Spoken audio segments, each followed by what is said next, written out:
Sejarah berdirinya gudang garam.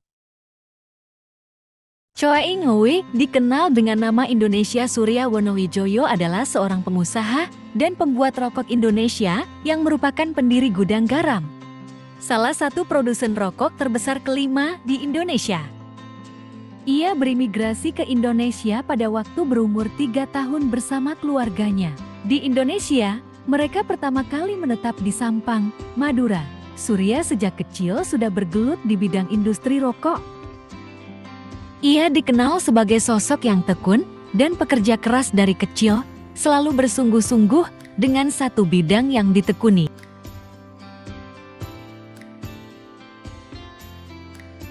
Di saat berumur sekitar 20 tahun, Choi Ing-hui atau Surya mendapat tawaran bekerja dari pamannya, Cho Jiang, selaku pemilik NV-Cap 93 yang merupakan salah satu pabrik rokok terkenal di Jawa Timur pada waktu itu. Berkat kerja keras dan kerajinannya dia mendapatkan promosi dan akhirnya menduduki posisi direktur di perusahaan tersebut. Ibarat pepatah kerja keras tidak akan mengkhianati hasil.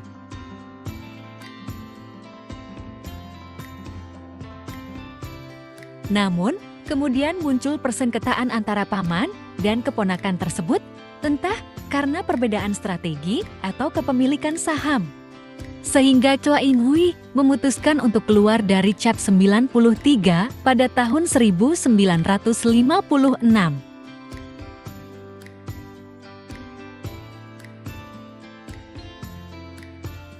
Dia memilih lokasi di Jalan Semampir 2L, Kediri, di atas tanah seluas kurang lebih 1.000 meter persegi milik Muradioso yang kemudian dibeli perusahaan, dan selanjutnya disebut Unit 1 ini. Ia memulai industri rumah tangga memproduksi rokok sendiri, diawali dengan rokok kretek dari Kelobot dengan merek Ing-hui.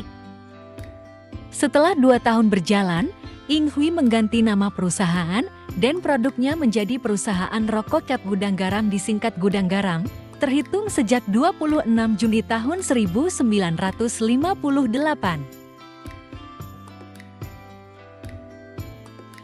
Konon, nama Gudang Garam diraih Ing-hui dari mimpi, menurut Dukut Imam Widodo, sejarawan Jawa Timur. Nama Gudang Garam yang disandang oleh perusahaan ini tercermin pada logo perusahaan yang sampai saat ini masih digunakan. Logo itu didesain oleh Choi Ing-hui bersama salah satu karyawannya. Logo itu terlahir dari sebuah mimpi Gudang Garam Limalos yang berada dekat rel kereta api Kertosono Bangil. Gudang Garam yang dimaksud adalah bangunan yang terletak di dekat pabrik rokok NV-Cap 93. Tempat kerja Choi Ing-hui sebelum mendirikan perusahaan sendiri, lokasi gudang itu tidak jauh dari Stasiun Kediri. Desain logo dengan pintu terbuka, setengah tertutup, dan tertutup dibuat sebagai tanda bahwa Gudang Garam tidak akan pernah puas dan merasa di puncak. Choi Ing-hui yang kelak berganti nama menjadi Surya Wonowijoyo berusaha mengembangkan usaha barunya ini dengan tekun, tidak pulang sampai tengah malam. Ia memfokuskan usahanya meramu, bagaimana campuran resep kretek yang baik, tidak disangka. Kemudian pertumbuhan usaha rumahan Gudang Garam pun tumbuh dengan pesat. Dengan di tahun 1966 sudah menyandang gelar sebagai produsen kretek terbesar di Indonesia dengan ribuan karyawan dan 50 juta batang rokok kretek. Walaupun sempat terdampak oleh krisis politik di pertengahan tahun 1960-an yang membuatnya kehilangan banyak karyawan. Langkah cermat Surya berhasil membangkitkan bisnisnya kembali dalam waktu yang tidak terlalu lama. 8 di tahun 1969, Surya meningkatkan status perusahaannya menjadi sebuah firma. Dan pada 30 Juni tahun 1971 berubah menjadi perseroan terbatas PT PR Cap Gudang Garam. Di tahun 1973, Gudang Garam juga mulai menancapkan pengaruhnya di luar negeri dengan mengekspor produk rokoknya. Dalam pengelolaan perusahaan miliknya ini, Surya masih memegang sikap konservatif. Hal ini misalnya ditunjukkan ketika sejumlah perusahaan seperti Bentul Group sudah memproduksi rokoknya menjadi sigaret kretek mesin di tahun 1970-an. Gudang Garam masih setia dengan sigaret kretek tangan dan baru mendatangkan mesin rokok di tahun 1979. Mesin rokok ini kemudian tercatat menaikkan produksi perusahaan menjadi 2 kali lipat 9 miliar batang per tahun menjadi 17 miliar batang per tahun. Memasuki era tahun 1980-an, pabrik Gudang Garam makin jauh lagi perkembangannya dengan beroperasi di lahan 240 hektar, berkapasitas produksi 1 juta batang per hari, omset 7 juta dolar Amerika. Pangsa pasar 38% dan cukai mencapai 1 miliar rupiah, menempatkan posisinya sebagai perusahaan kretek terbesar di tanah air. Karyawannya mencapai 37.000 dan sudah memiliki armada helikopter sendiri. Meskipun sudah sukses, Surya saat itu tetap memfokuskan usahanya pada produksi kretek saja, baik itu produksi rokok maupun kertasnya. Gudang Garam kemudian juga mulai menunjukkan aktivitas sosialnya dengan mendukung perkembangan olahraga seperti tenis meja. Dua putra Surya, Rachman Halim dan Susilo Wonowidodo, mulai aktif juga memainkan peran di Gudang Garam sejak tahun 1970-an. Dua putranya ini kemudian menjadi pimpinan perusahaan kretek ini berturut-turut. Setelah Surya meninggal di tahun 1985.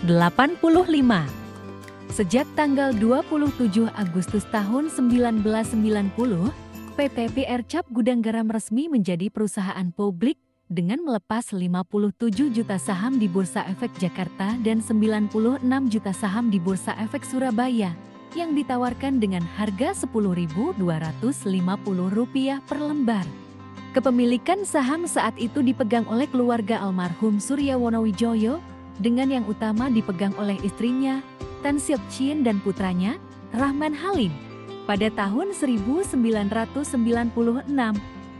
Gudang Garam mencatatkan penjualan 9,6 triliun rupiah, dan di tahun 2000 menjadi 15 triliun rupiah dengan 41.000 karyawan. Melanjutkan sikap konservatisme Surya, meskipun pada era 1990-an sempat menempati perusahaan konglomerasi terbesar kelima di Indonesia. Manajemen dan kepemilikan Gudang Garam tetap berada di tangan keluarga Wonowijoyo. Mereka juga tidak terlalu bergantung pada hutang luar negeri, sehingga tidak terdampak krisis yang menimpa Indonesia di akhir 1990-an. Pada tahun 2001, Gudang Garam tercatat telah memiliki 6 pabrik di lahan 100 ha dan lebih dari 40.000 pekerja.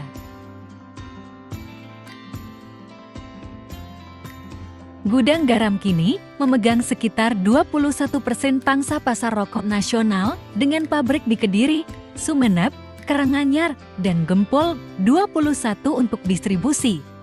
PT Gudang Garam Tbk tidak mendistribusikan secara langsung, melainkan melalui PT Surya Madistrindo lalu kepada pedagang eceran, kemudian baru ke konsumen. Apa yang dicapai Gudang Garam saat ini? Tentunya tidak terlepas dari peran penting sang pendiri, Surya Wonowijoyo. Beliau adalah seorang wirausahawan sejati yang dimatangkan oleh pengalaman dan naluri bisnis. Di mata para karyawan, beliau bukan hanya berperan sebagai pemimpin, melainkan juga merupakan sosok seorang bapak, saudara, serta sahabat yang amat memperhatikan kesejahteraan karyawan. Di sini kita bisa menyimpulkan, pencapaian terbesar dalam pekerjaan memang harus diawali dengan niat, ketekunan, fokus, sungguh-sungguh dan berani melangkah. Dari beliau kita bisa belajar banyak. Oke, mungkin cukup sampai di sini perjumpaan kita. Semoga sejarah perusahaan Gudang Garam ini bisa menginspirasi. Jangan lupa subscribe ya guys.